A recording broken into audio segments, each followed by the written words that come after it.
The steps on how to become a better speaker are actually very similar to how to become less nervous when speaking. Essentially, you need to start speaking more. Doing that by yourself is the first step. You can do this by reading out loud, doing speaking exercises, or like Anna said, shadowing by yourself. This is step one, which is the same as if you feel anxious. Step two is find someone who you feel safe speaking to. That could be partner, friend, another English learner that you know, an English tutor, or joining a community if you feel kind of, or like finding a speaking group if you feel, or like a language exchange if you feel comfortable there. You know, if you're nervous, that's maybe a little bit different. Maybe choose someone that you trust first or an English teacher. And then it's just practice, really, isn't it? Maybe try to speak about different topics, talk about things that are a little bit more complex. You can't just keep talking about what your favorite food is and where you went on holiday last year. You need to, go beyond this eventually. So keep getting into rooms and conversations where your English is being challenged. And just, yeah, when you get there, it's just practice, really, isn't it? It's just volume of more and more speaking.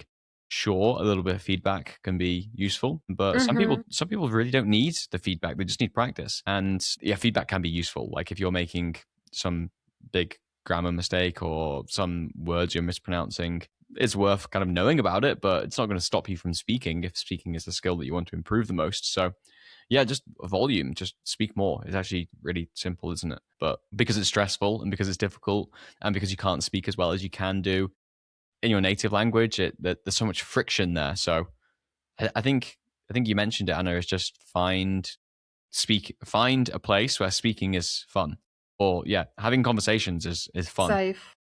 Safe and fun. And Safe and fun. And that's just the two ingredients. Also, I think that it's worth mentioning that from my experience, from what I heard from other people, it's always more fun and less stressful than people expected. I've read it so many times in the comments or even on posts where people said that they were very anxious, they were scared, they were very stressed before joining the calls, and they discovered that the calls are very fun and everyone is supportive and nice and friendly. And there was nothing to be afraid of. And it's always there is something to be afraid of unless you try. But from what I heard, everyone who tried, who I met and who tried, everyone said that it's so much easier when you already try it than they thought it would be. Yeah, 100%. It's literally linked to our conversation about anxiety. Is we imagine the worst case scenario. We can imagine ourselves completely freezing and not being able to say anything, and the whole spotlight is on us, and everyone's saying, "Go on, then speak," or laughing, and it never really ends like this, does it? So, yeah, the worst case scenario is our enemy. But yeah, it's never as bad as people imagine. So, yeah, find that space that works for you.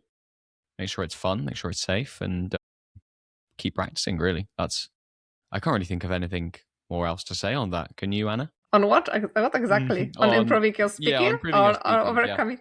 Yeah. Improving your speaking. Practice more. I think that practicing is the key, and there is no other way, really. Yeah. Yeah, true. I guess if you don't speak much at all, then getting practice in is the most important thing.